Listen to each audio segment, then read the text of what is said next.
Welcome to Real Zeal, a podcast like no other, brought to you by yours truly, Trish Burke, ADHD, loud, proud and unfiltered. I'm absolutely honoured to bring you all of the topics, big to small and everything in between, in a way that is honest, truthful, with a veil of compassion, all in the name of ensuring everyone feels heard and validated. I can't wait to host a myriad of guests that will blow your mind, and we're going to have candid conversations. They will absolutely knock your socks off. So get your tissue box ready for the tears that you might shed. Pad up because you're going to piss yourself laughing. Strap yourself in and get yourself ready for some Real Zeal. Well, hello. I am Trish Burke. Welcome to Real Zeal, and I have an incredible guest for us this evening. Don't talk me up today.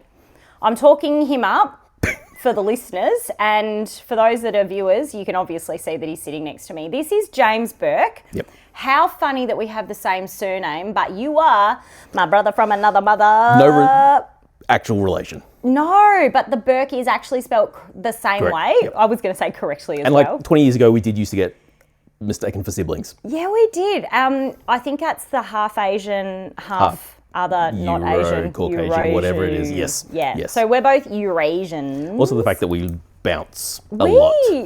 We do speak like there's some kind of in-joke that is unspoken, which I love. Yes. And it's excellent. So I am now going to play a game with you Okay. because this is for the listeners Yep. that are not watching on YouTube, Yep. and I've from last episode dropped the from YouTube, so I'm not calling it old lady the YouTube. Wow. So The demographics for just dropped those like of you 20 that are years. tuned in on all of your podcasting platforms, auditory only, Spotify, Apple we Podcasts, are whatever. going to attempt to describe each other with kindness. Okay. There's already Eurasian in the mix, Yep. but I would like you to describe me to the listeners, Okay. and then I'm going to describe you, James Burke, to the listeners. Okay. Go. You, Trish, well, we're both short, let's put it that way. We had to readjust the I'm cameras. average height. Thank you very much for a woman in No. Australia. Well, okay, Australia. yeah, technically I am exactly average height, but I'm not describing me, I'm describing you. For shits. I've just, Did you just describe me as short? Yes. Oh my gosh, you put the low social battery exactly, and turtle threw on the ground. turtle on the ground. Oh my Soz goodness. peeps. It's all good. So Trish, I don't know, you have what? Freckles. Many Love your freckles. Thanks. Short, black hair, dark brown hair, Dark brown. dark brown. Okay. Yeah. Yeah. And just joyful face is how I would describe you. That's You lovely. don't- Well, maybe it's just me. Maybe I'm special. But whenever I look at your face, I generally don't get a pissed off look from you. So Oh, you're not my husband then. No, my good husband reason for generally that. gets the joy face a lot as well. Sometimes the perplexed face. oh yeah, I can understand And that. sometimes the face that is mistaken as the constipated face, but it is also the perplexed face, or it's the you're just thinking something- there's a glitch in the matrix Yep. kind of situation. It's the you got stuck in one of the loops and you haven't been able to make it out yet, and so you're just It's a bit like those videos that you hire from Blockbuster Video back in the 90s, Yep. where there are those glitchy bits where someone's rewound, paused, and you're like, what is going to happen next on Kindergarten Cop? I we don't know exactly what's going to happen. It wasn't hasta la vista, baby. No. It might be a tumor. It's not a tumor. Well, it might be. Anyway, that's a little 90s in-joke. Yep. Excellent. Thank you for that lovely description. I'm going to describe you for the listeners now that you've actually said that you're average height or short for a man. Burkie is a man. I would describe him as an incredibly warm, he oozes warmth from himself. You've got gorgeous caramelly coloured skin, I would say. Latte, perhaps, Yeah. somewhere in between. Yep. You've got like a nice beard. It's not patchy. Some men can't grow full beards. I can't grow it any longer than this. Nah, that's otherwise it looks scraggly. You'd kind of look Yeah. like Mr. Twit with extras in there for eating for later. Yep. So I appreciate that of the length that you keep Yep. it, and you just give the best hugs. This is true. Soz if you're not close enough to this young man to have the hugs. And when I say take young young. man, we are the same age generalistically. Yeah. Sort of. You've tipped over the edge recently. I'm not till September. I've crossed the line. I'm I am the older woman. I'm the older sister. living my life happily in my 30s. Well, Screw you. I'm 40 and fabulous, Okay. in case you didn't catch the memo. Yep. Fabulous. So good. Now the listeners are attuned to how we look and not Yes. just our excellent voices. There is discernment that your voice is different to mine. Yes, this we is true. can now progress into what will be an exceptional podcasting episode We would hope so. of Real Zeal. And I think it will be extra real and extra full of zeal. And my Trish tuition, which is my Yes. Trish intuition, Yep. But that was from is your other just, podcast. yeah, but that's OT for two. If you haven't tuned into that, what are you even doing? Mm-hmm. Like, get on it, get amongst it, the end.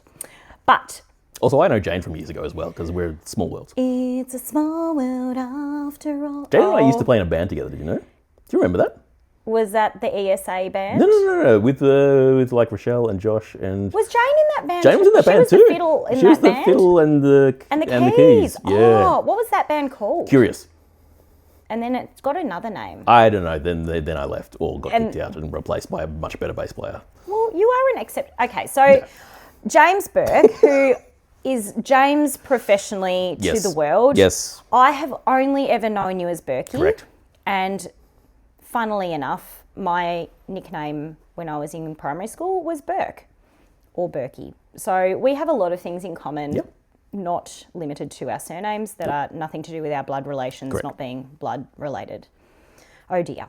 So now that we've crossed that line and I've led us into the very safe space that this is going to be an extra real Zeal podcast, Yep. this is why it is going to be some excellent real Zeal, people of the air and people of the screen. It is going to be exceptionally real because Burkie and I, James and I, whatever. You I'm can call me calling you Burkie. It's Burkie. fine. We're moving Don't along. try and do the mental jump every time. You Yeah, call me because Burkie. it'll just be a lot of brain farts Exactly. and glitches in the matrix. But that's what my brain is like, actually, just like a lot of glitches in the matrix. And you are nodding along in enthusiasm because let us now out ourselves to the world. We are neurokin. Da, da, da, da. I think if there's like some superhero song, it shouldn't be the superhero Grace that we used to sing on like camps, like at school. I think they still sing that, actually. I bring it out to annoy the kids all the time. It's great. Excellent. There is nothing more cringe than a parent Absolutely. singing Grace with superhero arm action, That's it. flying Superman And things. the food you meet and the friends we eat. We you're don't feeling- eat our friends. We do not eat our don't- oh, friends. okay, There right. is no cannibalism in our No. friendship. We do love food. Yes. I feel like that's the Asian undertone Yes. in our blood that makes us love food. We come around it, we come amongst it, and is we put our face in it. Yes. And eat in our face. Yes, we do. Yes. So we do love the food. We also have that in common, but we are neurokin. Yes. So I have ADHD as well. Excellent. I was diagnosed like 3 years ago. 3 years ago. So you're a little bit ahead of the game than me. I think I was diagnosed 2 years ago. So yes. you're a bit more, nuanced and experienced. Yeah, I wouldn't go as far as that, but sure, I've known about it a bit longer. I feel like from my previous episode, I disclosed that I always felt like there was something else going on in the mix that made life a little bit more interesting and challenging. And I kept walking around going, why does everyone else seem to have it together? And I just seem to be losing my bundle a lot. Yes. Or internalizing that it's hard. Yes. But I guess we could both dare say, and I don't want to speak for you, but I think we can both say that for both of us, we have identified as ADHDers long before the formalised extra qualification letters after our name. Yep. Maybe not long before. Not but, long before. What's But up? we knew that there was something different Yep. about us Yep. in comparison to those neurotypical, excellent humans walking around the world that think quite differently to us. Yeah. Yep. So can you unpack for our Yeah. audience, listeners, whatnots, dogs that might be listening in? We want to be inclusive, right? So could you unpack what kind of ADHD do you have? Are you A, inattentive, B, hyperactive, or C, combined type?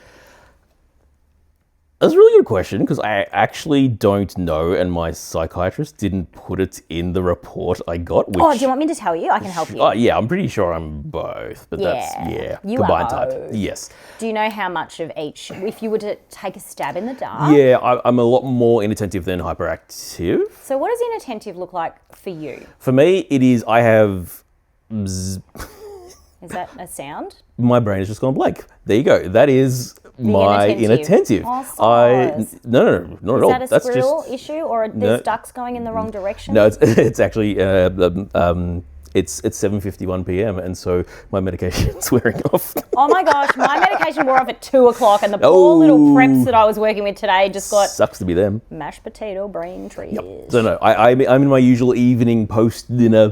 My brain's just gonna go whoop. Which is Beth, my wife, was just like, are you making sure that your meds are wearing off before you start the podcast with Trish? I'm like, yes, absolutely I am, because we want full, unhinged ADHD real Zeal. Yeah, me too. Yes, so very much inattentive. I have really strong issues with short-term memory. So I can tell you exactly what I was wearing on the grand final day in 1993 when I was listening on the... Well, I was out in Merton in the bush listening on Dad's battery radio because we were staying with friends in some mud brick hut that had no electricity. But Essendon was in the grand final. I don't really follow footy anymore, but it was a big deal for me back then. And yeah, I was wearing my green zip-up jacket and my army pants because I was pretending to play games out in the bush as well and then going and listening to the radio. I can't tell you what I did after dinner before coming here, and there was literally only about 30 seconds between dinner and coming here. Orkies. There was a glitch in your matrix. Yeah, and the amount of times I'll get up to go to do something and just be like, I'm standing in a room now. I don't know what I'm standing in this room for. Or earlier today, I was just like, I've got to go into the laundry and check this, and went and did it, but had forgotten that I had already gone into the laundry to check that thing 5 minutes earlier. I'm just like, oh yeah, that's right. I've already checked that. That's finished, done. All right, I don't need to be here. I honestly feel you in this space so hard. Legit, I finished dinner and I shoveled it in because I was like, this is excellent. Nom, nom, nom, nom, nom. Yep. Stuffed baked potatoes, loaded baked spuds, spud bar, DIY. Whatever you want to call it, that's what it was. Nice. It was magnifique, in the words of the French. But, but I picked up my phone to do something and literally between picking it up and unlocking it with my facial ID recognition. Why have I got this? And then I'm like, hello, myself. Yep. In my reflection. Yeah. All the time. Oh my gosh. Yep. It is really annoying, isn't it? Yep. And it is actually really annoying as an adult because you're expected as an adult to have your business together a lot in the workplace, in the family home. Yeah. And it impacts a lot of things. So, so much. You're combined type quite a bit inattentive. Yes, very much so. But there's definitely some BB bounce in you, which is the hyperactive. Yep.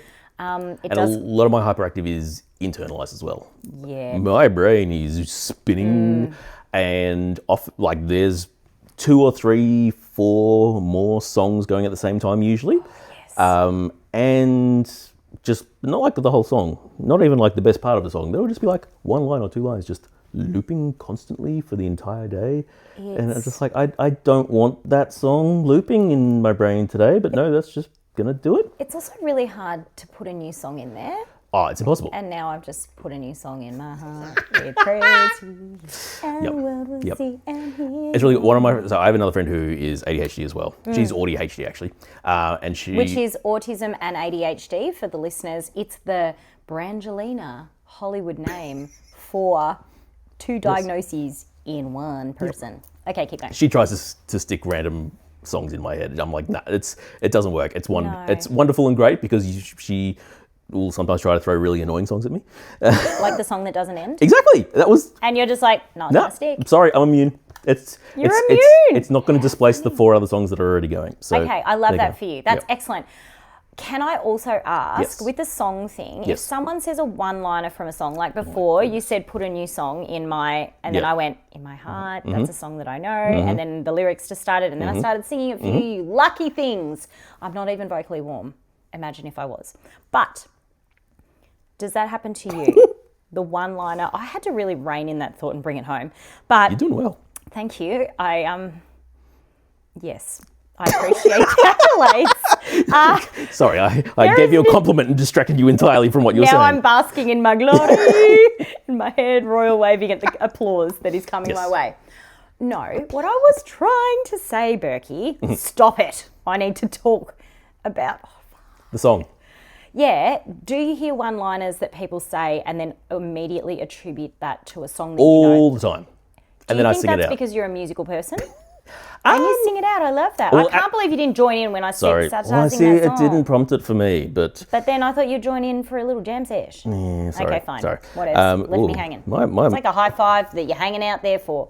What's going on? I pressed the mute button somehow. Oh, man. Hey, I'm unmuted. I don't know when I pressed the mute button, but I'm now unmuted. This is why we have the backup lapel mics, and I won't even know if they're flat because they weren't even charging in the charging thing because there was a sticker over that's it. If you press the volume dial in, it mutes it. So don't press the volume dial in. Oh, I don't know which button that is, so don't tell me where it is or I will press it. It's like, don't press the eject button, and I'll be like, this one? We have fidgets for. We are proudly sponsored by Kaiko Fidgets, who are not sponsoring us. I just happen to own all their range. It's true. And now Burkie does too, because I'm hooking him up. Yes, songs. I'm to it. Drag this back. Yes, so my kids have grown up with the expectation that certain lines are expected to be returned with a song. I saw that. Can't it? I'm going to wear it on my boobies, everyone. Real Zeal. It's really, she can't pick up a drink without spilling it. Same with food, but let's move on. I mean, I had to wear a different jumper while I ate before I came here because I would have spilled something. I wore this all day. I'd like everyone to appreciate. That's impressive. I'm wearing a white jumper with sequin spots that preppies felt the need to feel all the sequin spots. There are some spots in my in my booby region. Just to be sure, I'm 100% woman at birth. Yikes. Recover. So, bringing back to the story about me and my kids singing songs. Oh no, what have I done? What have I done? So what happens is that you say something in our house and the expectation is that you're serving someone up a line and they sing it back to you. And so everyone does that in your household? They have been brainwashed from day one. They don't know any other way. I love that. Okay, coming from the other side of the fence of, my two kids, my biological kiddies, that are trotting around on the earth. I've got some hanging out in heaven, 10 to be precise. So that's another story for another day. Yeah. Maybe we'll unpack it later on and cry about it. But my two kids are also used to that kind of a vibe in the household. There is the one-liner that is offered, and then there is like, let's have a dance session, sing it out. And it's usually, some good musical action, but also some good Disney movie because, I brought them up on the classics. Absolutely. But having blended a family last year, it's not that I'm getting weird looks. Okay, they're weird looks. You're getting weird looks. Yeah, and look, to be honest, they're trying to get amongst it. Hey, that's incredible. But there's no dance moves coming from some of them. No pointing fingers at my husband. But he did give me for our first wedding anniversary gift salsa dancing classes. 10 of them to come with me to do them. Okay. And I did say to him, my love. I was about to say, was that like a backhanded compliment of you need to dance better? But no, he's coming with you. No, it's something you can do together. I am the dancer of the duo. He is the anti-dancer. Maybe that's why he'd never dance with you. He's just like, I'm better than this. No, he would step on my feet. But it's okay. I love him. But I love the fact that he acknowledges the fact that I am inbred to dance and move my body. You're inbred? I'm not inbred. My dad's Dutch and my mum's Indonesian. They're not Tasmanian. There is no inbreeding here. You said you were inbred to dance. I was bred to dance. I said the wrong words. I make up words. You're talking to a woman that makes up words. Okay. So it's in my blood to dance. I did 12 years of trained classical dancing, ballet dancing. The sport of ballet. The sport, correct. For those who've watched episode 1. It's elite. Watch episode 1 or listen to it. You'll get the backstory. So there was that, and then he gifted me this beautiful gift. That's pretty cool. And it's out of his comfort zone, and I acknowledged that perhaps he didn't know what he was getting into. Do you know what happens in a salsa dance class? You rotate partners. It's not like he gets to just dance with me. He's going to tread on everyone's feet. Oh, that's my worst nightmare. They're so lucky. But I said, you do realise that if I'm dancing with someone that is well-versed in salsa dancing, there will be pelvic hip grinding together with a stranger for you and for me. And he goes, I won't be doing that. And I said, I don't think you get a choice if you dance with someone that knows what they're doing. And he's like, the awkwardness on the face was gorgeous and bashful. Because what are you going to do? The hips don't lie. Shakira says it here and now. The hips don't lie, baby. We That's won't it. be singing that, and I will not get out of the chair because you know what would happen? Everything would fall over. Shakira, and everything would fall over and there would be some dancing. Yeah. Do you dance? I do not. Do you sing in the shower? No, actually. Interesting. But you do sing in the lounge room, like Pavarotti style. Yes, and I will gladly sing when my kids are on video calls or voice calls to their friends in the background. Oh my gosh, you are a cringe parent. It's officially. No. This is the wonderful thing. I don't know how it's happened, but at least with my oldest, who is about to turn 15 next week, his friends like me. Oh my gosh. My oldest friends like me too. Yep. They even have hashtagged me the cool mum. Yeah. Not with the fake boobs from Mean Girls, but like actually not one trying to siphon them alcohol either, but maybe it's because I dropped the word wanking casually into making pancakes. Yeah. And they were like, I'm sorry, what did you say, One Trish? of us. Oh my gosh.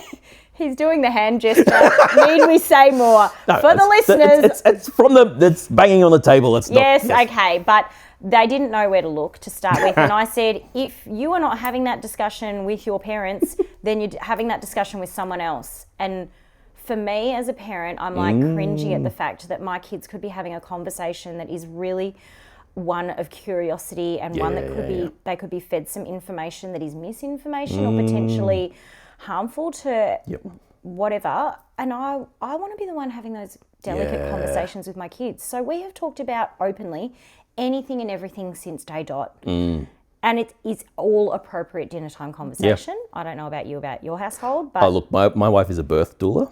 Okay, so she's literally putting her head in someone's vajayjay and coaxing out a baby.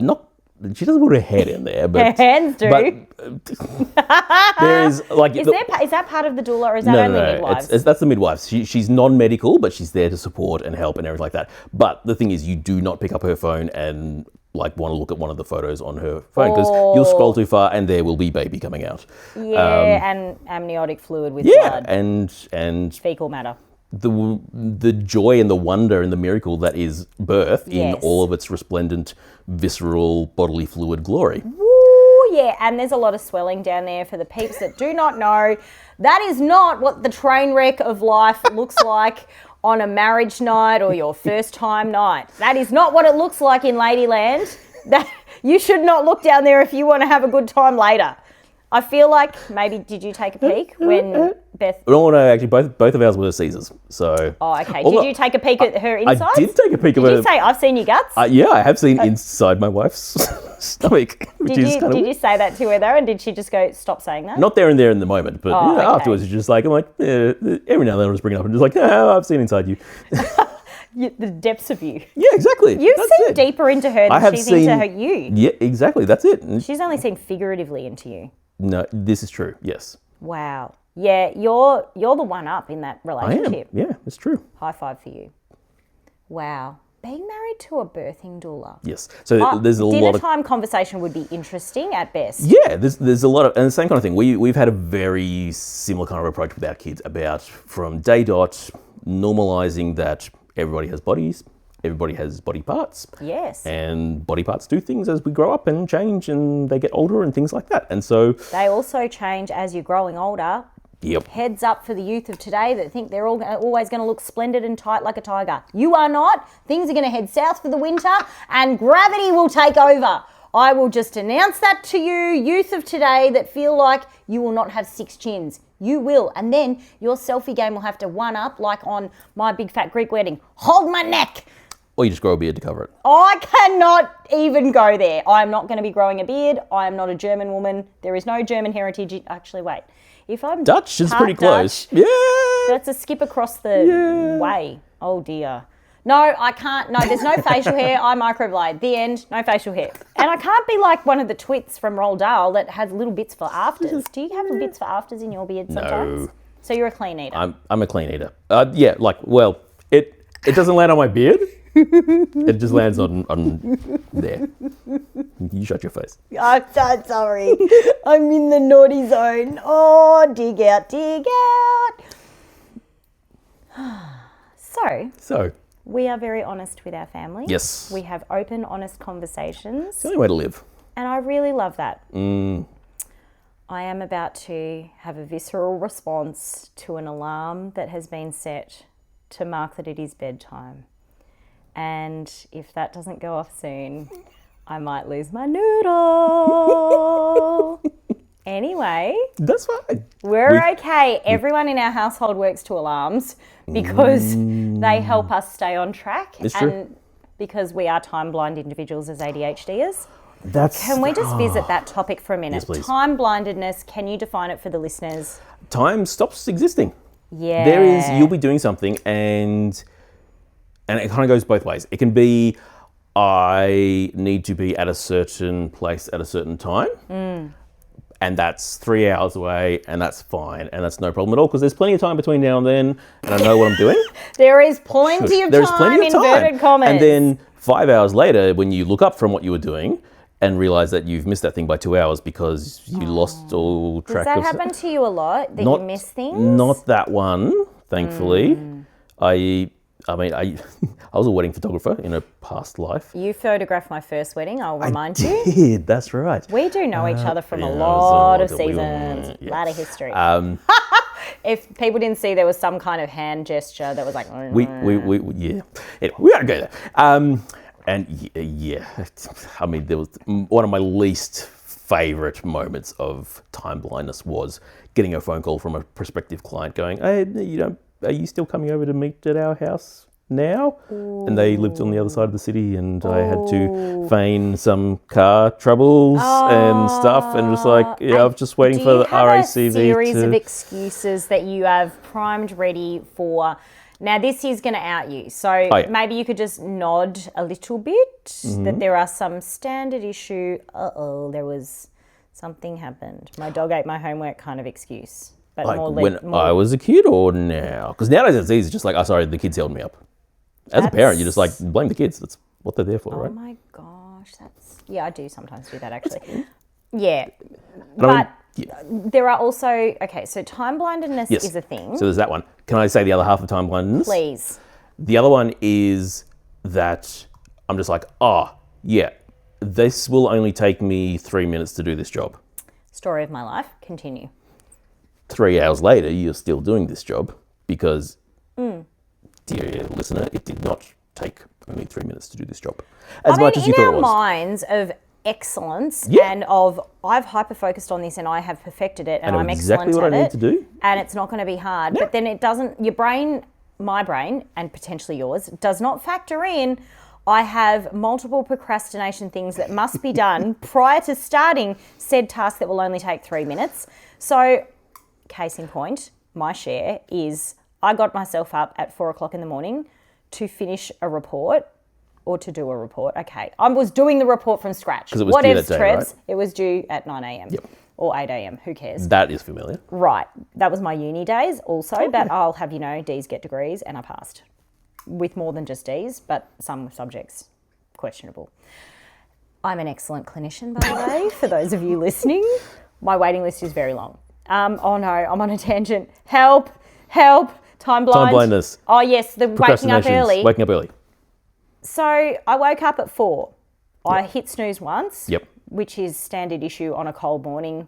Once is allowed. Once is rookie numbers. Then I got up and I started moving and I got changed and was like, right, I'm now in different gear than my sleepy gear, so I must activate my brain. I did not take any medication at that point in time, so I was still working off the fat of the land of hopefully I'll be okay.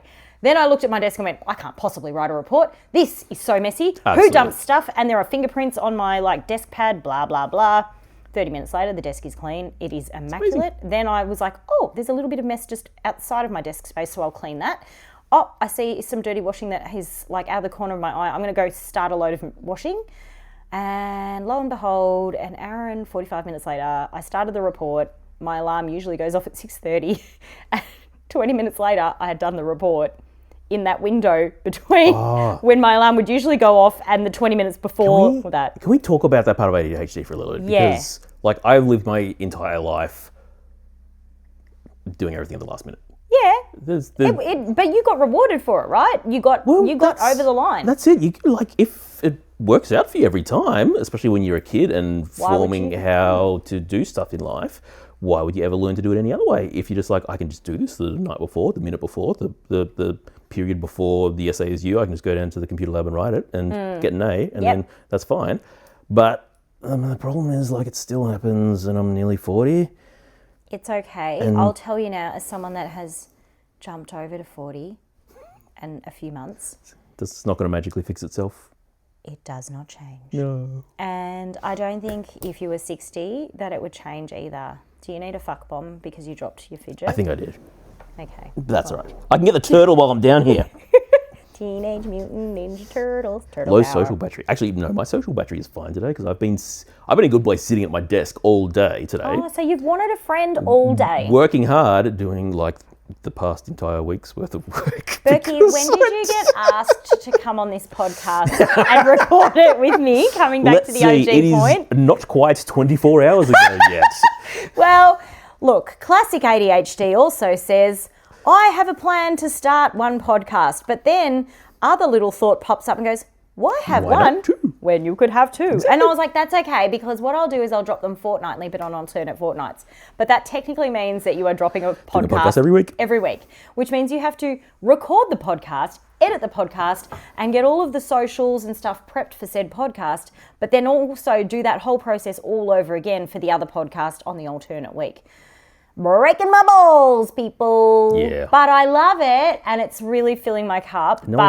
No one was paying you for it. I just do that because people pay me to do that. Oh, right, yeah. So that's the other small fry in there. No cashola from this project. This side hustle is a hustle with no mullah attached. It's for the zeal. It is for the zeal, and it's real. But it's 100% real that you got called. Oh, yeah. Dialed in a favour of some desperado. Like I'm falling down the front steps in the dark. Will you come on my podcast? I was wondering why I was walking up your front steps. Like, why is there something triggering in my mind about Trish saying she was falling down the steps? Right, yes, that was last night's phone call. I'm expecting to be back here at episode 13 and then episode 27 when you have a guest that pulls out and I'm like, I need someone to come and talk to me. He's going to be my phone a friend, but I'm so grateful. 1, 2, we have good charisma together. True. We do have bounce, which is excellent. Mm-hmm. And also, I think there is so many topics that we can actually cover. So, yes, you will absolutely be welcome in the alternate chair because we don't sit on the same chair. We're, for the listeners, on different chairs. Yes, this is true. Burkie's on a swivel chair. It's round and it's, you can cozy into it. Both of us have crossed our legs. I feel like maybe that's a neurodivergent thing or maybe it's just a comfy thing. This is one of the things I've discovered about myself once I learned that I was neurodivergent. It's just I like that feeling of being snuggled up, and one of the things for me especially is if I'm feeling vulnerable is snuggling up and having something behind me. Okay, so like back against the wall situation? Back up against the wall, but like it'll be sometimes like I want to be out watching the TV with my family kind of thing, and so it's like, okay, well it's fine, but it's weighted blanket, but not over the top of me, it's weighted blanket like over the back of my neck and things like that. For you. Yeah. That's really and awesome. Just go, okay, that's what I need right now in my body, so let's do that. I'm terrible at listening to my body and knowing what it needs. I'm still very much a baby in that regards. As in you don't know when you're hungry, like interoception cues of you need to pee now, poo now? Learning the reality of what my neurospiciness needs and letting my body identify that, and then also letting my conscious mind allow myself the permission to do that. There is so much around permission, isn't there? Whew. So 3 years of knowing I'm neurospicy, and almost more of the changes come from the work with my psychologist after diagnosis of unpacking the previous 37 years of my life. The childhood, trauma, the growing up, masking, oh dear. All that kind of stuff. And just going, okay, I'm allowed to do stuff for myself that I need. And there's that word, allowed. You're sounding awfully a lot my psych at the moment.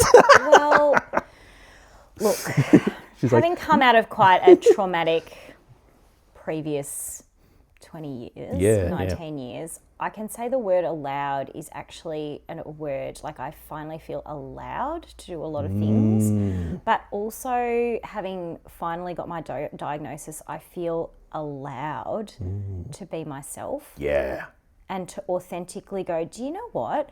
all of those masks that I have been wearing, that I take on and off, have hanging in the cupboard, whatever.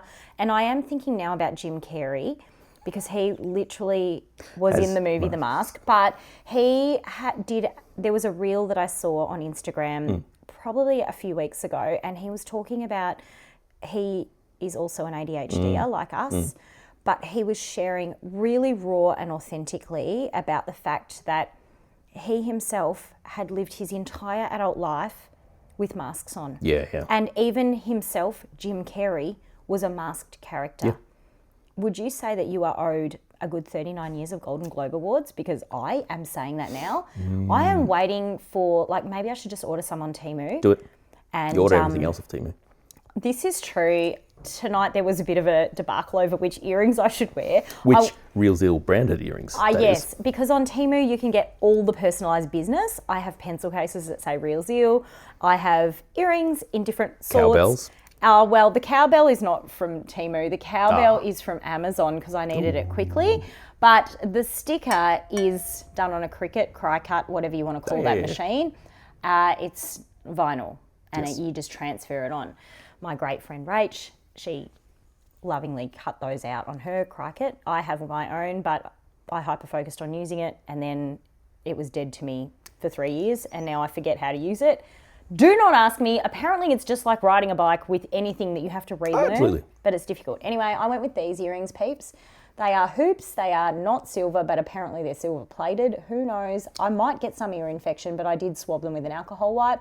And I've worn them a few times and they're excellent. And they do say Real Zeal on the little lower band. Branding is important. It is. And you know what? It's been excellent for me because when I've worn my other actual business logo Real Zeal earrings that are really light, but whenever I've been somewhere and met someone new and we've just got to talking because I have that ability. You're very good at that. Yeah, but we connect and they're like, you are excellent. I'm like, oh, you should listen to my podcast. And they're like, what's it called? And I was like, Real Zeal. And they're like, huh? Why are you pointing at your earlobes? And I was like, no, this isn't an infection from Temu. This is actually, my podcast is Real Zeal. This is the logo. And you can find it on all of your podcasting platforms now. Yes. It was blocked from Apple for a good week and a half.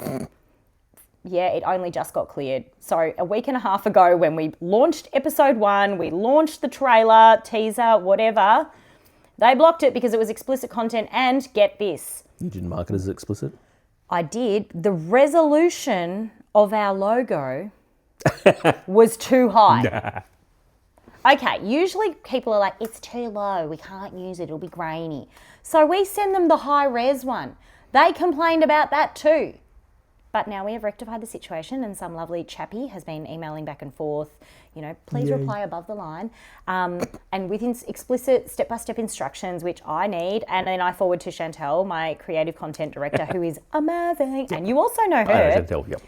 It's a small world. No, we're not singing that. After all. Yeah, it is. And also Christian circles are really small. We've touched on the fact that I am a woman of faith. I'm just outing Burkie as well as also a dude of faith, man of faith. Yeah.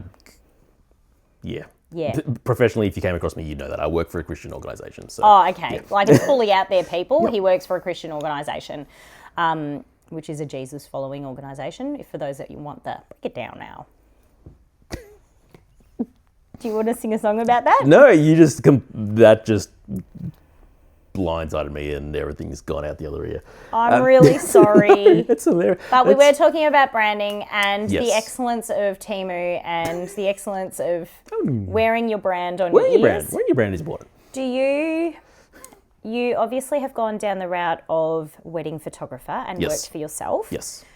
The Worst mistake ever. Well, look, there's a certain individual that is definitely crafted for that job. Not an ADHD. Well, that Not bridezillas do not appreciate photographers that are like, oh yeah, I'm coming. Yeah, I've got car trouble. I'll be there soon. Battery trouble. Yeah. Anyway, my kids vomited all over me and I had to change my outfit. I didn't think you'd appreciate or smell like vomit. Have you used that excuse? No, I didn't have the kids when I was doing the weddings. Actually, that's true. You were the oldest for a little bit. That was kind of when I kind of wound it up because I was also working a full-time job, shooting weddings on the weekends. And the thing for me is that I love the shooting and the photography and the people side of it. Burkie doesn't love killing, just to be clear. Yes, Shooting is in the photography shooting photos, camera. shooting frames, however you want to put it. Trying to get me to sit down at the desk and edit the photo. Oh my goodness. No dopamine in that piece. The dopamine was looking at the loved up people and it was like, no, being creative and using the skills and the light and shaping it and all that. Love that. Then having to sit there for hours each evening for the next week trying to turn those photos around. Okay, well, Burkie really appreciated all of the photos that he was blessed to photograph and provide photo images for. It is a season of his life that he does not regret, but it was a hyperfocus for then and not now. Yeah. And I mean, it was good. I enjoyed it. It was a season. It was a season. And if we want to talk identity, there's some fun identity stuff that we can talk about that, but that's going to be like a whole other episode of podcast. Okay, we'll table that for podcast number 7,045,000 because there's that much stuff we can cover. Pretty much. I'm loving this. This is excellent. Right, we were talking about hyperfocuses. Yes. And how there is dopamine, which is the good feels, the good vibes, the good juju, the happy hormone that gets released from the goodness that we do. Yes. And that's not being a do-gooder necessarily. It's like, ooh, I love Pokemon, yippity, yippity, yippity, yay, it's Pikachu.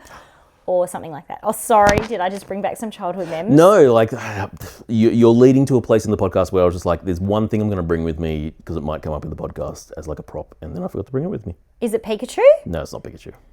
Was it to do with Pokemon? No, it wasn't. But I don't even know where you were going with that. Where was that train going? So I don't even know if you know this about me because this was part of myself that I kept very hidden for a very long time. Is it like my underpants rule? It's got to stay in your underpants because I don't need to see that yet. No. At all. Yet means that there might be. No.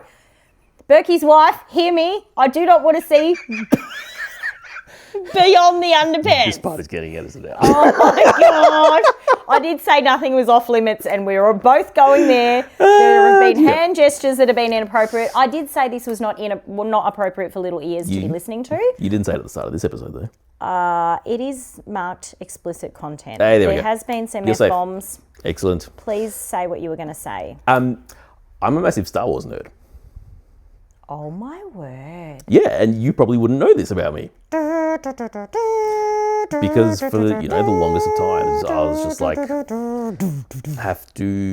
that's kind like, especially growing up, we're of an age. So growing up as teenagers in the 90s, when there was no Star Wars around. There was Captain Planet. I love singing that song at my kids. They have no idea what it is, but I'm just like, it's the greatest theme song ever. Fire, water, heart. Poor Marty and his heart. That was such He's the diversity hire, right? Power. Oh, absolutely. But quick, we need to give another. Stop, pause, freeze, because I do think the lens of compassion is actually a superpower now. Absolutely. I could bloody do with some Marty heart, mate, all the time. One thing the world needs more is heart. We don't need enough any more wind. We've got plenty of wind. People are blowing a lot of wind up people's dresses unnecessarily, and there's a lot of fire. Yes. Fire emojis, thinking people are hot, bomb diggity, but also fire emojis of like, I'm going to torch you, and fire emojis of Holy Spirit reference, which is a Jesus-based reference for those of you that don't know. But there's a lot of fire emojis, and earth, no one's earthing. No one's earthing. Although there's some heal the world kind of peacemakers that are probably doing some earth symbols. Yeah. Right. Water is good. Childhood. Star Wars. So, I love how we can actually bring ourselves back. Exactly. I mean, we did. Oh my gosh, he's going on another side quest. Side quest. Okay. Tell me. Side quest. You need like a little side quest neon light kind of thing that you can flick on when you're recording as you go on a side quest. You press the button and side quest. Oh my gosh, I'm going to see if Temu has a personalised light that I can say side quest on and turn on and off. Yep. Perfect. Oh my goodness. Anyway, so that was the side quest of the side quest. Oh my gosh, I need to get my phone to... Oh, my phone's recording this. Yeah, exactly. It's on your phone. Because I can listen to it and then it'll remind me. When you listen back to edit. That fine. Word's taking off, this guys. This is all good. Except the problem is now I forgot my original side quest. Shivers. Let's see if we can Welcome backtrack. to ADHD. That was it. Thank you. What? Do you have to do the manual backtrack of I said this and then before that I said that? Yes. And before, yes. And I'm just like, I thought for the longest time that's just how everyone keeps track of what they say. Oh my goodness. I thought so too. But then I asked him and he was like, no. I just keep track. And I was Yeah, like, so you hold the piece of string that is attached to the thing that you wound it around and you just hold it and can look back? Yeah. I don't have a review mirror. I actually literally have to go back through the catalogue system. Yeah. Anyway. I feel seen so much after getting my diagnosis and then watching a mazillion reels and going, oh my gosh, that's so me. Oh my gosh, that's so me. That's what started it for me, was during COVID, watching all the reels and all the TikToks starting to come out about ADHD. I'm just like, Also, there was days where literally I'd sit there at my desk knowing that I had to type one email for the day. That was the extent of my work that had to get done that day. And I still couldn't even do that. Such was the executive function block. Let's be honest, executive functioning is difficult. Initiating a task is very difficult. And so body doubling is a big thing for me in this household. For us in our whole household, there is a lot of body doubling. To get kids to do anything in general, whether they're ADHDers or not, you got to start the activity with them, which is AKA clean your room. No kid's going to go to their room and actually clean it. They're going to go look at that lolly wrapper in the corner and reminisce about the good times of the, not Redskins, you can't say that anymore, what are they called? Red Rippers. I feel like that sounds worse, to be honest. It sounds like you were doing red farts in people's faces. And that's like... As opposed to your glitter farts. My glitter farts are excellent, might I say. I don't actually fart glitter for the listeners, but I do leave quite a bit of sparkle wherever I go. Is like a little catchphrase that I have for myself. You're a unicorn farting glitter walking backwards? Yeah, but then you did make a very good point that if you walked backwards you're always walking into your farts. You're always walking into your own farts, which is maybe why I'm so sparkly. It's true. I am neurosparkly. Yep. What if I need a theme song? So dopamine. I'm gonna get us back there before the hour mark. Okay. Okay, do it. We'll talk about dopamine, about how it's dopamine that gives us good, fun, happy brain and juice. Some things just don't have dopamine in them, like cleaning your room or putting your washing away after you've folded it all. Absolutely, that kind of thing. So me, massive Star Wars nerd, hid that for most of my teenage years and adult life. Why did you hide it? There were lots of kids that liked it. No, not back then. Not back then as the one kid of colour in a very white country school. There were no other... There were kids that liked Star Wars. Like one of my best mates, he came with me to outing myself, been to the midnight premiere of every single Star Wars movie that's come out since the original trilogy. You're so cute. Did you camp out in like a little dome pop-up tent? No. We just booked tickets and made sure I booked tickets far enough ahead. But my dad took me to the first two because that's I was still a teenager and couldn't, get the 15 kilometres from where we lived out of town into town to the movies by So you myself. mean to say that back in your day when you were young, you didn't have to walk 15 kilometres in the snow with no shoes like our parents did? No, I was spoilt. Absolutely spoiled. You got driven there. I got driven, yep. And then you got a $2 meal deal to eat on the way from McDonald's, which are now like $17.95. It's the worst. It's extortion. Anyway, so one of the things I've had to learn over the last, or not had to, one of the things I've been learning about myself over the last few years is that it is actually okay for me to be the real version of me and not hide that away. And so for me, that means I'm actually allowed to be proud of the fact that I'm a Star Wars nerd. You should be, because you being proud of that and you outing yourself in that space, let's just call it outing ourselves in that space, gives other people permission to relate to that aspect of you, right? Absolutely. And also by you going, hey, I'm neurospicy, neurosparkly, ADHD, or whatever lingo you want to put around that, you saying that, someone will automatically go, oh, I am too. At the servo the other day, I was just yabbering away to my new best mate, my Indian friend, Mahid, who makes a really great biryani, by the way. Biryani. How do you know that? Oh, somehow people just share their whole life story with me while I'm paying for my petrol. Did he share his biryani with you? He did offer to make me some in his next shift. But I was trying not to give him weird looks. So I'm really an open person, as you know. There's no topic off limits. And I just came in, I was like, sorry, I'm having a bit of a day. I can't even get my Flybuys card on my phone. And he was like, would you like me to help you with that, miss? Hang on, I serve the other customer. You can't do the accent. I'm sorry, I'm not doing it. You can't do the accent. It was actually pretty on point, to be honest. It was a good accent, but we're not allowed to do the accent. Okay, sorry, that's cultural appropriation. I'm really sorry, Indian folk out there. You make great biryanis. I'll speak like a Bogan, all right? I don't even talk like that either. Although I do feel like sometimes I do side quest, boganise myself a little bit more depending who I'm talking to. We do need the button. Oh yeah, absolutely. With a blimp. Well, that's part of growing up masking, is that Yes. we change our mask, we change how we come across to every single different potential audience there is, because it's that rejection sensitivity chameleons. disorder. Dysphoria. Yeah.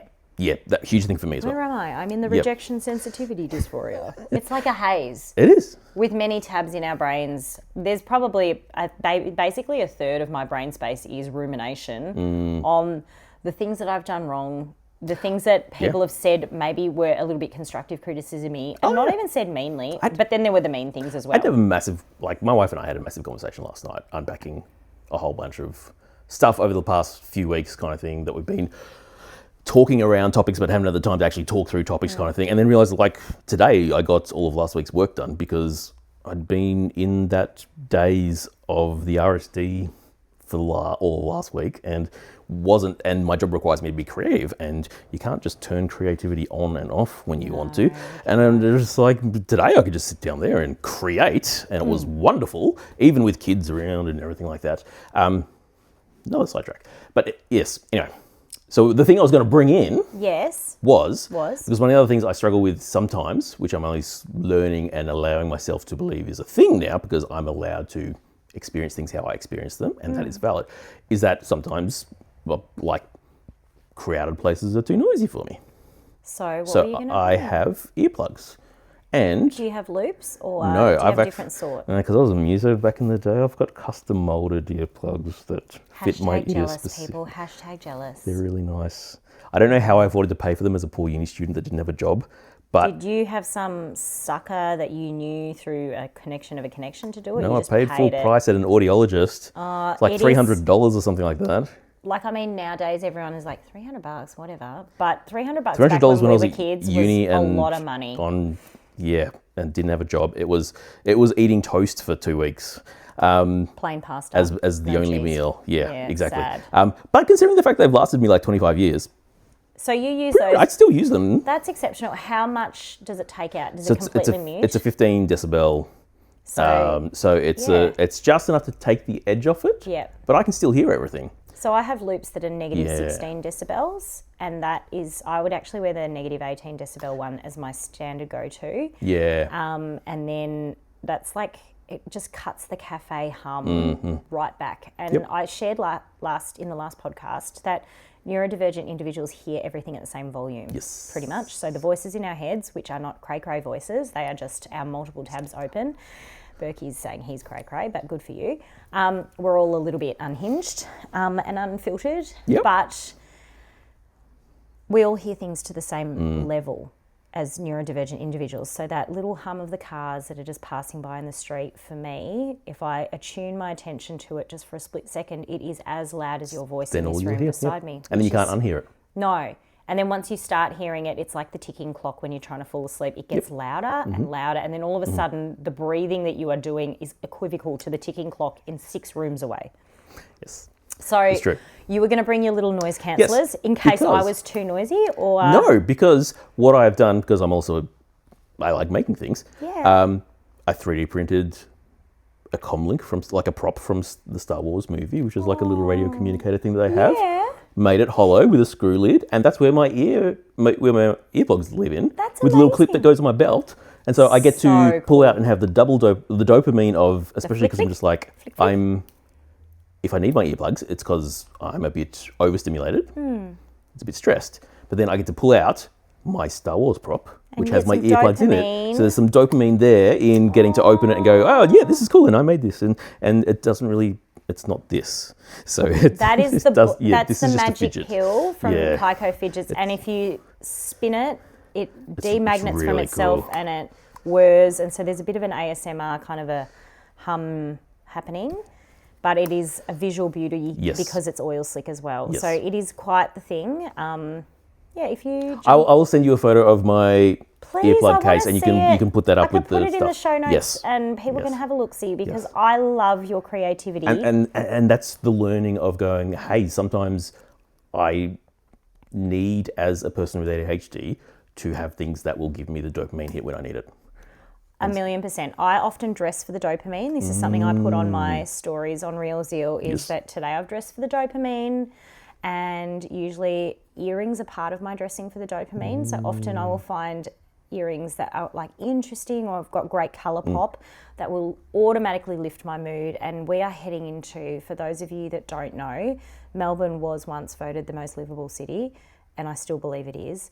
But Melbourne, Australia, that is. I hear there is another Melbourne, but it's subpar at best.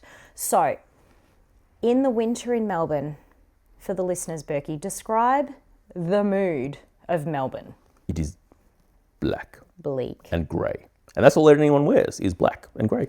Because it's Melbourne and everyone's so metro. Black and just wears... very dark blue. Yeah, and then there's Trish. Glitter, sparkle, shimmy, shimmy. So I dress for the dopamine on purpose. You'll notice, Burkie, that my phone case is an excellent smattering of glittery goodness. Yes.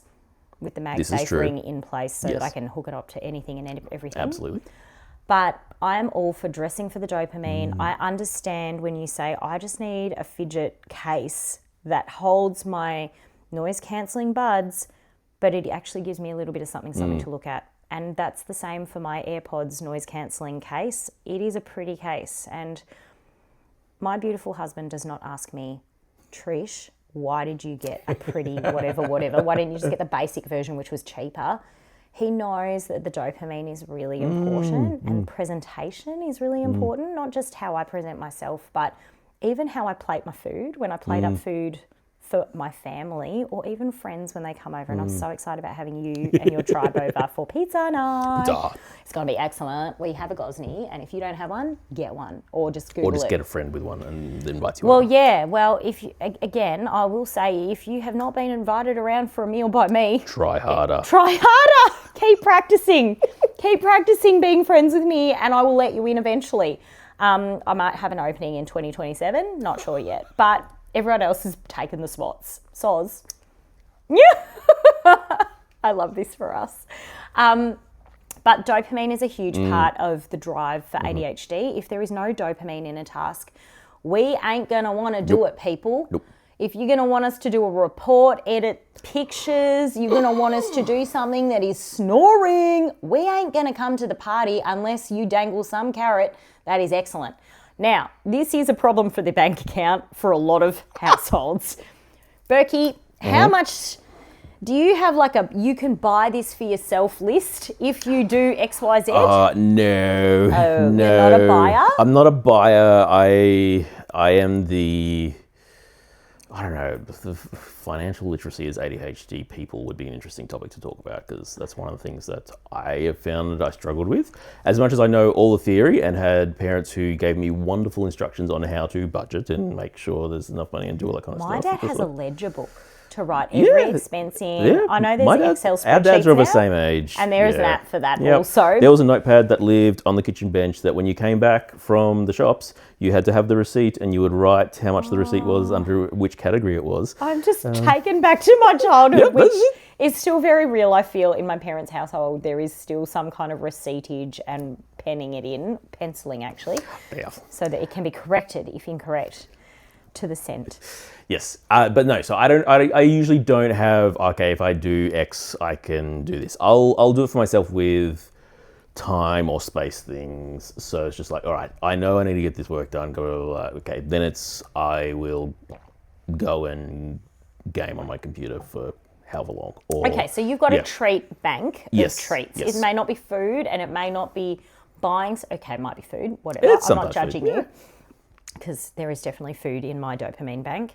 There is also earrings. There is also clothing. Coloured mascara for me, probably not for you. Not for me. That's okay. Doesn't do It's as an much for me. extra I'm effort sorry. for you. Yeah. Would you appreciate looking at coloured mascara? If your wife Honestly, don't know. would, I don't She's know. never really done anything other than black mascara, so I don't know. That's really interesting. I might have a little side discussion with her, and maybe she might randomise some coloured mascara. And if you notice it, excellent. But otherwise, your inattentive ADHD is playing out to perfection. And then I've got an excuse. And it's not an excuse. Okay, let's just revisit this for a little moment. Yes. because Teaching moment. Teaching moment. Obviously, a lot of families struggle with, I don't want my child to necessarily, I don't want to go down the diagnostic path with my child because I don't want them to use it as an excuse. Look, maybe, just maybe, I drove down the bike lane and because there was banged up traffic and I bet my husband to the coffee shop by like 10 minutes and he goes, my love, how did you get here? And I was like, well, I saw that the bike lane was free and my car would fit down there. And I was like, I'll just have my indicator on as if I'm going to turn into the side street, but I don't ever turn because I'm like Asian and I'm, oh no, that's the wrong one. Oh no, that's the wrong one. I can't read the maps. And then I could say I've got a brain disorder if the cops pulled me over. But doesn't your car also have like all your company branding on it? Not anymore. Oh, okay, fair enough, yeah. Someone rear-ended me and I had to get a new vehicle, which is the same vehicle but like 6 months newer and there is no branding on it. I am also having a conniption about what kind of branding to put on it now that I have 3 businesses. Hashtag overachiever. All of them, but then the colour scheme and there's a mess. You need those little tow behind, little mini billboards that you see whizzing around the city back in the day. I'm not putting extra trailers on my SUV. No, do it. It'll be amazing. That's just more like for me to touch park into. But just think about it. If someone tries to rear end you, they're just going to take out your billboards, which is a lot cheaper to fix than your car. Burkie, I'm going to use a fairy on you.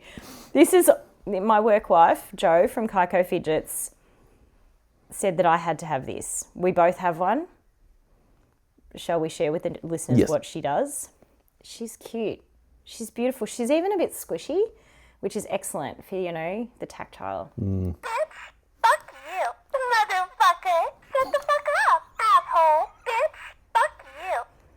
And she says it in this cute little voice that's like that pinched, you're pissing me off voice that we have all at times, maybe not in that pitch, used I do it in that to pitch. someone potentially, when you had a part-time job at the Chinese restaurant or something and you're like, I would love to just include prawn crackers for free into your order.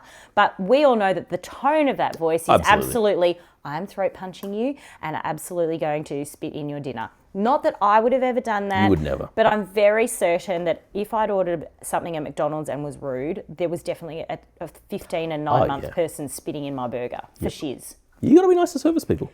1,000,000%. And when you are, do you know what happens? If you tell them they're really good at their job, they go, oh my goodness, sorry, what? Because they're so used to having the shit hung on them. What? And they're so used to their boss going, vomit in stall number 2 in the toilets. Please clean it up. And not even please, get the mop from the back, not the front mop. Yeah.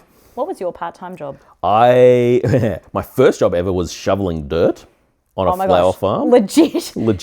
Shoveling shit in a flower farm. Yep. So was it dirt or was it manure? No, it was dirt. So it was a literal flower farm and they'd alternate seasons of planting potatoes in before they put the bulbs in. And so then they'd come through and dig up all the potatoes and I had to shovel, they'd get sorted out and then it was just creating piles of dirt that I had to shovel. I got teased that I was a potato farmer's child country once. Kids. Yeah. Job options were not huge.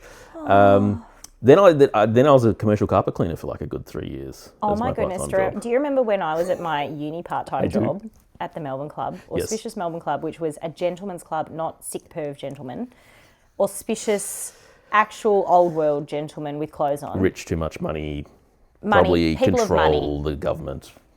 Gentleman club. Okay, let's just calm the fuck. Burkie was in the room building next door cleaning carpets. I was walking back as for my break. And I was wearing my tights, court shoes, knee-length black skirt, button up to the collar, right up to the chin kind of situation, shirt with a vest. See my vest, see my vest. Oh, sorry. It just lent itself. You just have to. And yeah, I'm just wandering up to Macca's from my carpet. That was wild. When you mentioned, I think it was in the first episode of OT for 2, about how you and Jane used to both work there, I'm just like, that just unlocked this core memory for me. I'm just like, we bumped into each other at like 9:30 one night in the middle of the city in the middle of the week because we'd both been working. It was crazy. And we have bumped in and out of each other's lives, but always... the connection has always been so real and it has been so authentic and I feel like I've known you forever. And now that I know that you are neurokin, you are a fellow ADHDer, I actually know why there was a click far greater than just personality, extrovert vibes, although I do feel like you're probably lilted more introvert, but extrovert for some recharge every now and then. I don't know. Where would you put yourself on that scale? I'm definitely introvert in terms of energy recharge. Yeah. But, man, I love me some people. So I do too. And I think as I've gotten older, while I was a very heavily weighted extrovert, not heavy weighted, I was actually, as Jane said in the OT for 2 intros, I was hot. So I'm not saying it about myself. She said it first. But I wasn't a beefcake as in my youth. But, shivers. I've gone down sideways. how did we end up here? I don't know. How? Oh, we were talking about the Melbourne Club meeting. And we're talking about the balance of bump in and out each introversion other. versus extroversion. Yeah. So I was very heavily extroverted and would recharge around people and could do back-to-back social events all day long and talk an ear off a donkey and be the life of the party and the sparkle. And I used to be like that too. pardon me. I'm done now. Like, Is that parenthood? Yeah, it's parenthood. It's the depression. So I also have a mental health journey story. My whole family does. That's part of the public record because I podcast about it. And yeah, like these days, like my social battery, man, I am done. Like, and COVID like took the last of it from me. It was wild. I used to happily work in the office every day. Yeah. Like I go into the office for like half a day a week these days.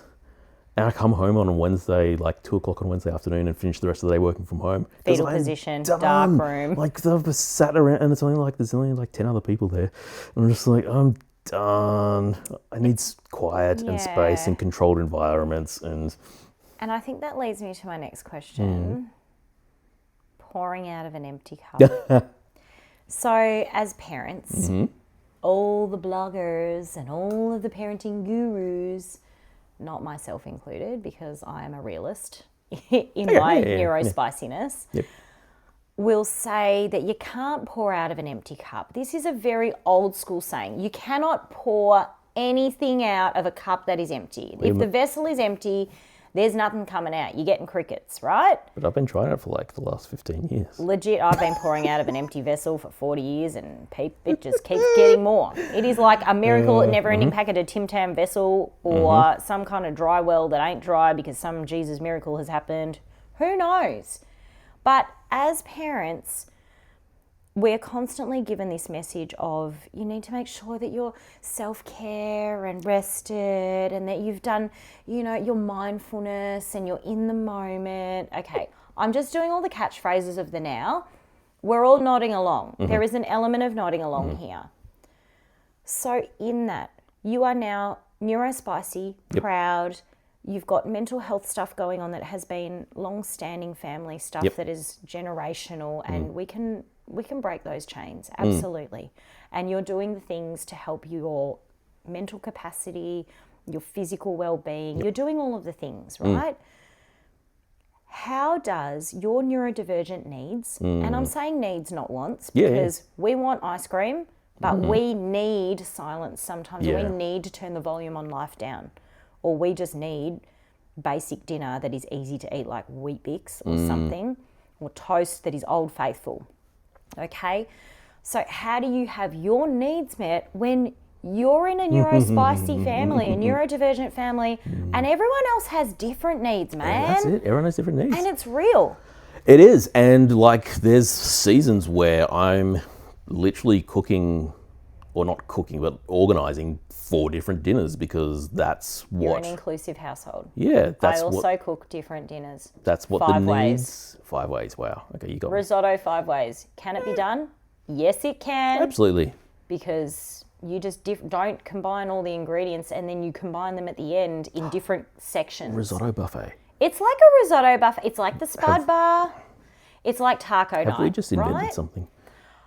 You've coined the name for it. I was coining You were the doing procedure. it years ago. Yeah, fair the enough, procedure was happening. But I do think this is very much maybe a cultural thing in the Asian way, is to actually put out the bases of all the dishes and the condiments and the proteins and the veg, and then you load your bowl with, ramen and whatever.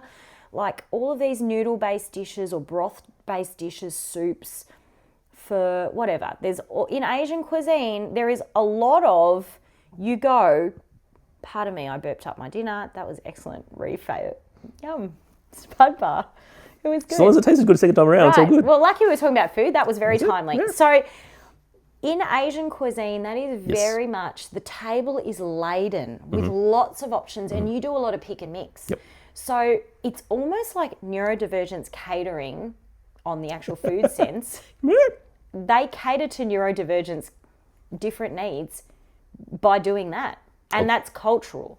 Except now, I didn't plan to go there with this conversation, but I've just had a Trish epiphany. Trishiphany? Trishiphany! Another word, people! Urban Dictionary, hear me.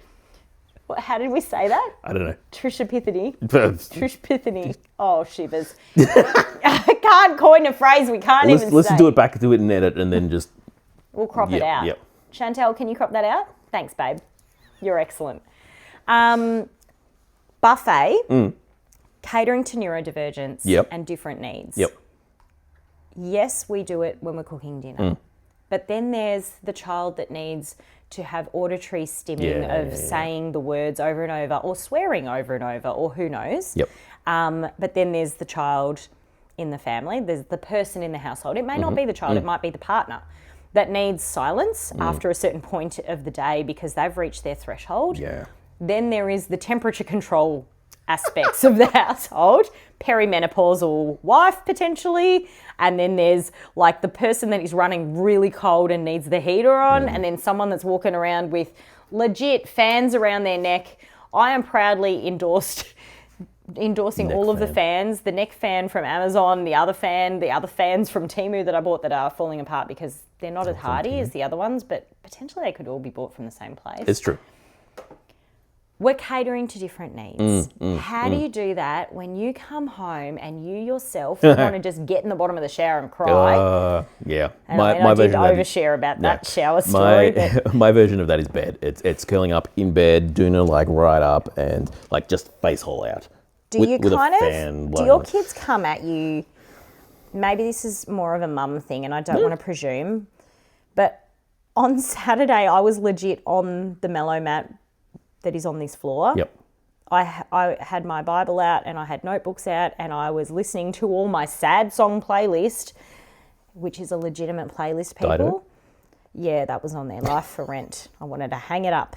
Anyway, I'm having a sob while journaling and doodling pictures around, and our beautiful girls come up.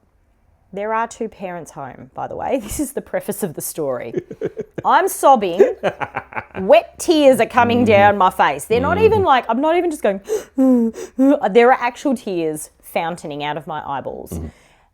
And I get, hi, Mummy. I can see that you're really sad and I'm really sorry to interrupt you and I hope this doesn't bother you. Okay, when you preface anything with all of those things, you know you're going to bother someone, all right?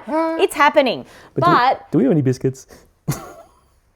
It was legit a question like that. It was legit like, do we have any more plain chips? And I just was like, is there another adult in the house? And they were like, yeah. And I said, go and ask Dad. Or go and ask Tim. And then there was okay, I hope you feel better soon. We love you. And then a slink off. Bless them. Started a real gentle start. But I was like, I have no spoons, people, only knives. Yeah, it's hard. It's super hard. I'm in the position where... So how do you get in your blanket and then no one comes to annoy you to go, excuse me, when are you taking me to basketball?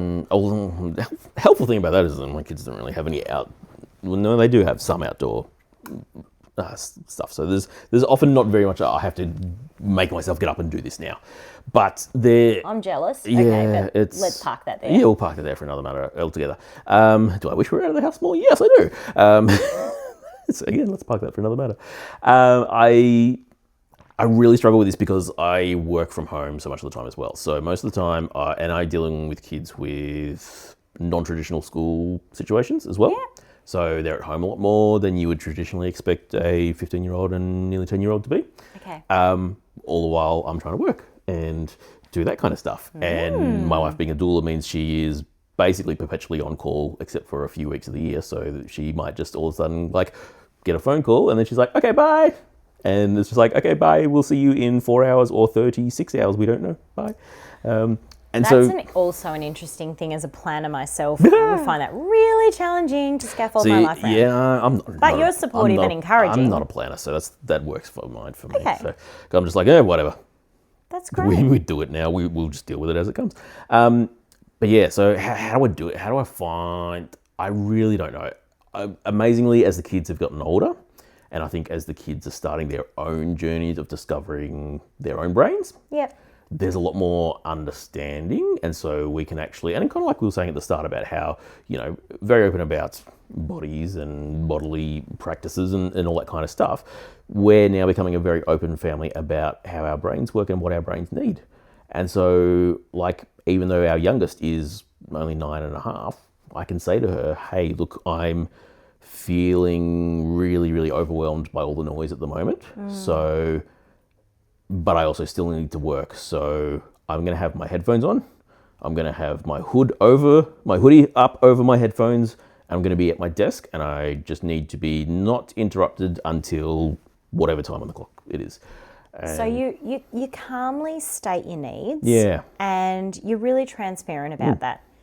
And I think the authenticity around actually saying, hey guys, I'm having a hard day, or I really need to get XYZ done. Yeah. Unless you are bleeding from every orifice of your body, do not pass go, do not collect $200, and definitely don't take my headphones off. Yeah, and one of the other ones is like sometimes like if I've had a panic attack or a verge of a panic attack, I sometimes get a bit non-verbal for a while. Yeah.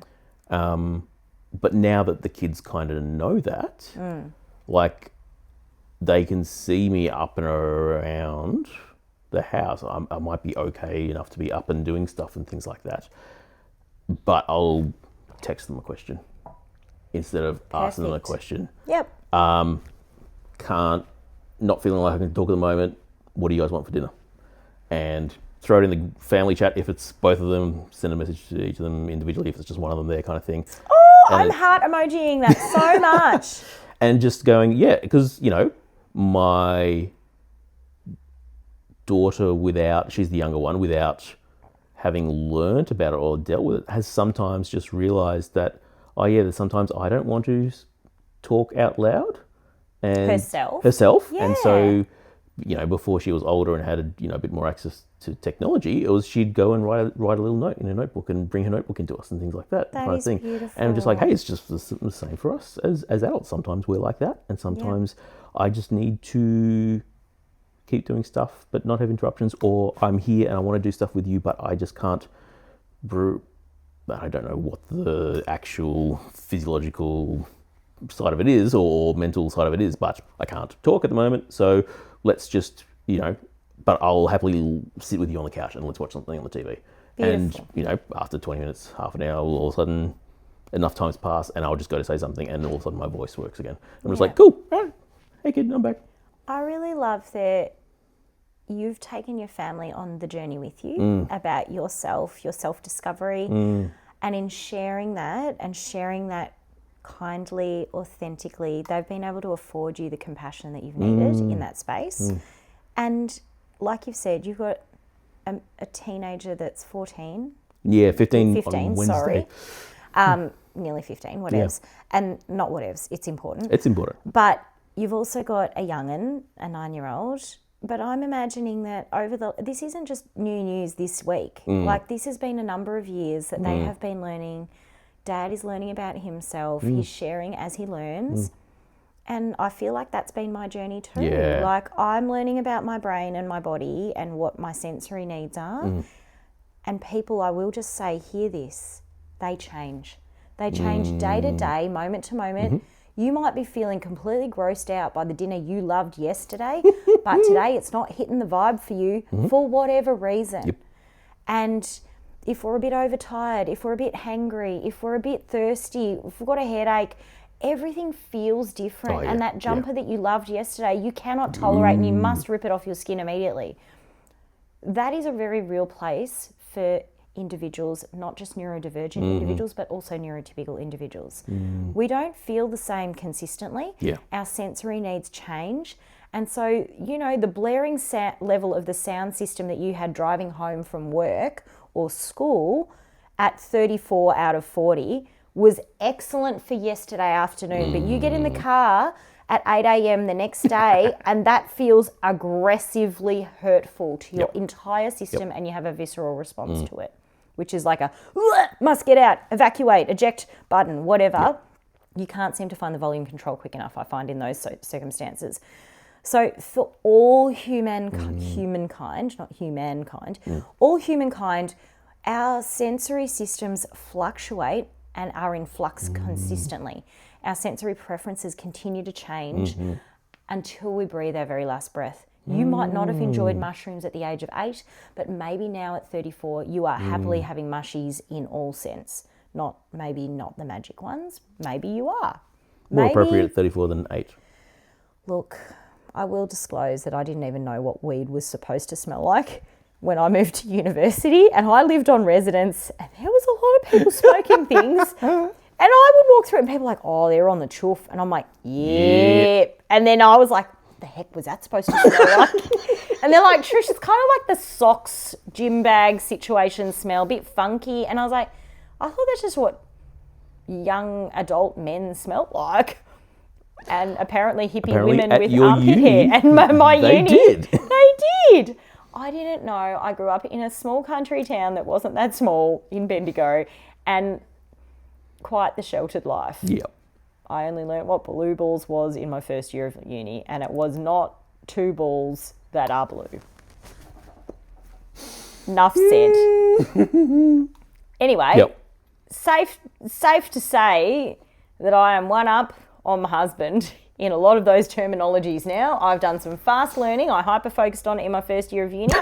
I actually had some gorgeous friends that gifted me a book for my birthday at the end of first year uni. It was an illustrated book because I learned through pictures. But it was a picture storybook called Where Did I Come From? And they had annotated all of the diagrams. And, you know, they were talking about blue balls in the book, and there was a boy holding one blue ball, but they drew a second one in there and goes, these are my very big blue balls, Trish, because you won't let me do anything with you. And I was like, oh, is that what that means?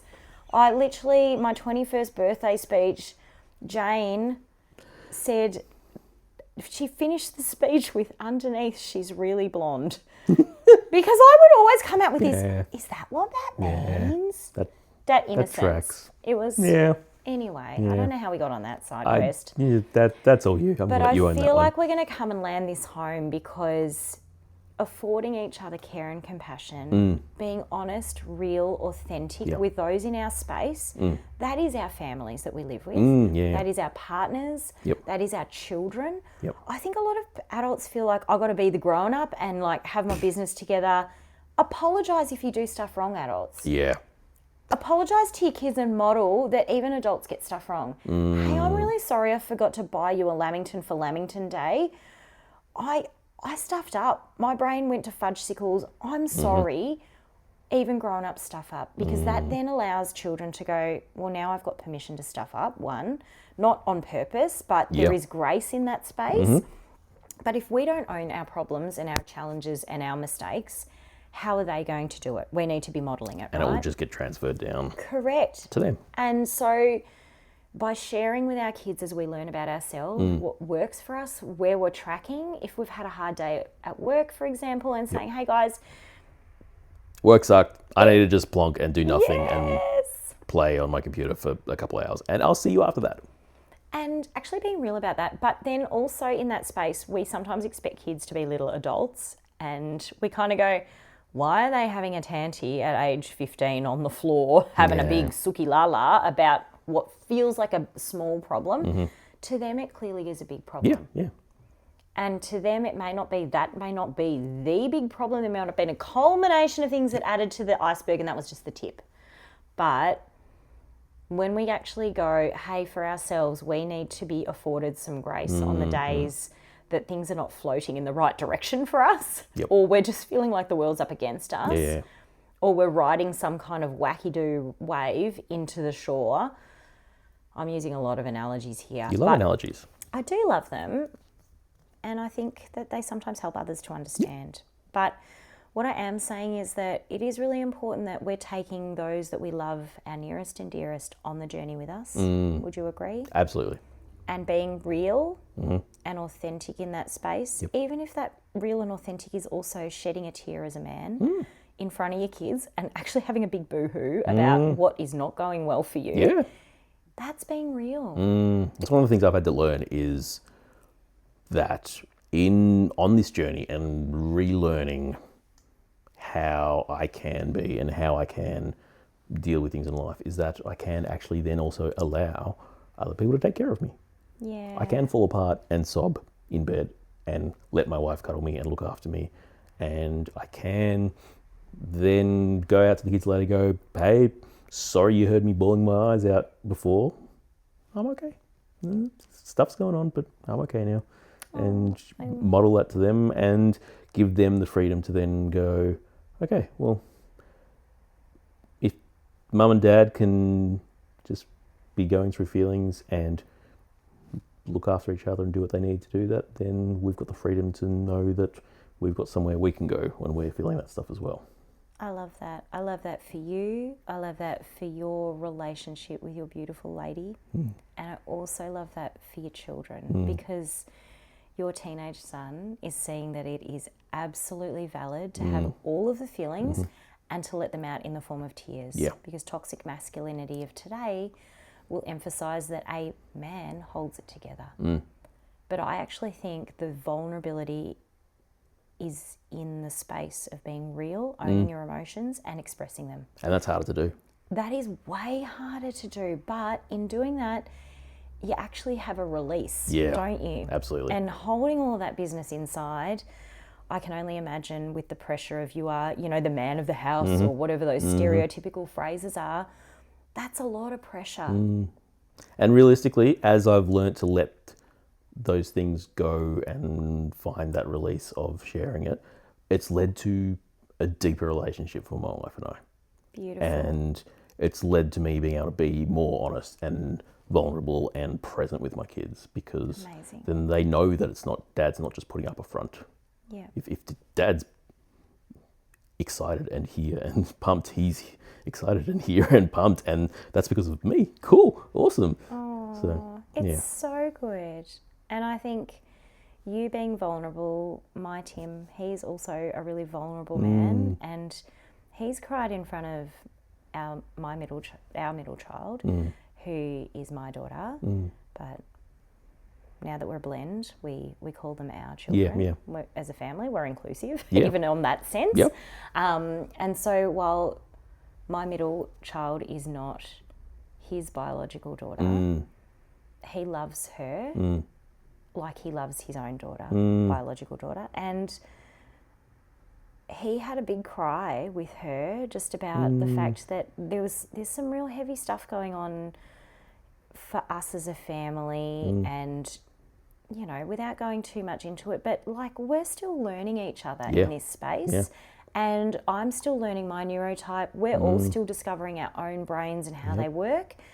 And there are days where we're not necessarily communicating well, or we're all having high needs days and no one is doing dinner and there's someone that's making Weet Bix and there's stuff spilt on the floor, and we do say we don't cry about spilt milk, but someone is crying about the spilt milk and no one's got the spoons to wipe it up either. So I just love that as a man you feel really open and free to be able to express yourself in that way, and that in turn has allowed your son to go, hey, and there's that word allowed again, but it's allowed him to go, hey, if I'm having the big feels and I need to have a cry, it is okay to release the valve of tears and let them flow. Yep. He and I watched Interstellar together for the first time. Oh my gosh.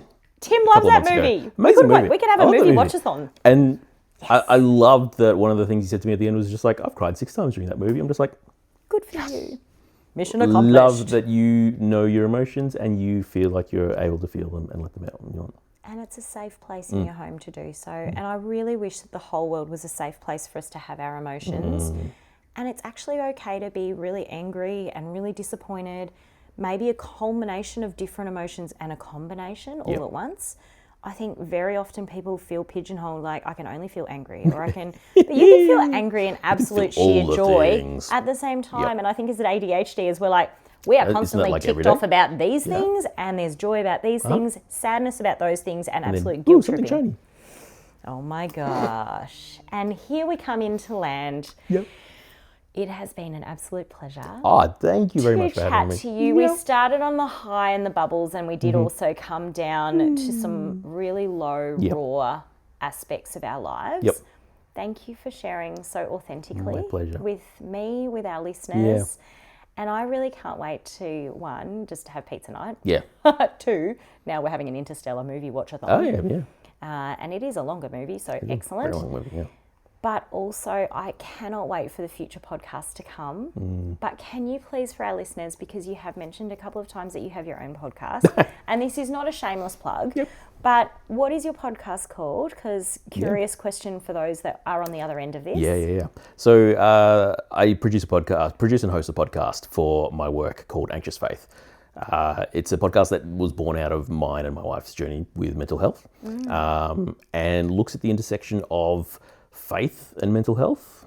We're starting to broaden it up a little bit more to not just be faith and mental health, but faith and all the struggles that people deal with. There's a lot. Exactly. So, questions of hope and doubting and connection and things like that, not just anxiety, depression, and those kind of stuff. But it's a space where I had to process my feelings and I often joke with our guests that I'm just like, well, I'm still figuring this stuff out. I'm still figuring out my faith and how my mental health interplay together. And that's why I produce a podcast and get other people to talk at me about it so I can figure out what's going on in my own head. It's a constant learning, right? It is. We've never fully arrived, I say this often, we have never fully arrived at the best version of ourselves. We are constantly developing ourselves, learning about ourselves. And I love that your podcast that you host enables you to do so. It was very weird sitting here being the guest and not having to set up anything. It was kind of nice. But in actual fact, you did. Well, we don't talk about that. But if anyone, no pressure at all, but if you're interested, anxiousfaith.org, check us out there. Amazing. Thank you so much for sharing, James Burke. Excellent surname, spelled correctly. You call me James. Burkie. It's been a pleasure. I can't wait for us to just do it again soon. Yes, please and thank you. And hey, to the listeners out there, if this has triggered anything for you and you have big conversations that you would like to have, you can always DM me because I love a good chat and I actually really appreciate when I get feedback that isn't trolls, and there's only been one, but let's not talk about that. But also, I really appreciate when listeners reach out and go, hey, that really resonated with me and it made me think of X, Y, Z. If you don't have someone in your space to talk to, I'm happy to be your person via DM. Please don't stalk me and find me in the supermarket or something, because contextually, the supermarket is my happy place to just look at things lined up on the shelves that I didn't have to stack. So for context, not the supermarket, please reach out if you need to. I'm not trying to belittle this moment, but please find a listening ear that you know will afford you grace and compassion. Because above all else, humankind was created for connection and not to do it alone. And we need to co-regulate with someone until the very day that we breathe our last breath. It is not about, I need to be able to independently emotionally regulate. I think we're on the journey of learning that you don't just need to rock yourself and self-soothe and suck on your drink bottle until you feel calm again. You need someone else. Sometimes you need a cuddle from your lady. Sometimes you need someone to get in the floor of the shower with you in their clothes or no clothes, whatever, and do the sobbing messiness with you. And sometimes you just need someone to spoon feed you custard because that's all you can stomach because you can't even chew. We all have different needs in our low points. And what I'm saying is please reach out if you are in a low point. There are beautiful numbers that you can call of professionals on the other end. But if you have no one, I'm happy to be your someone. So thank you for listening and get yourself some real zeal. Bye.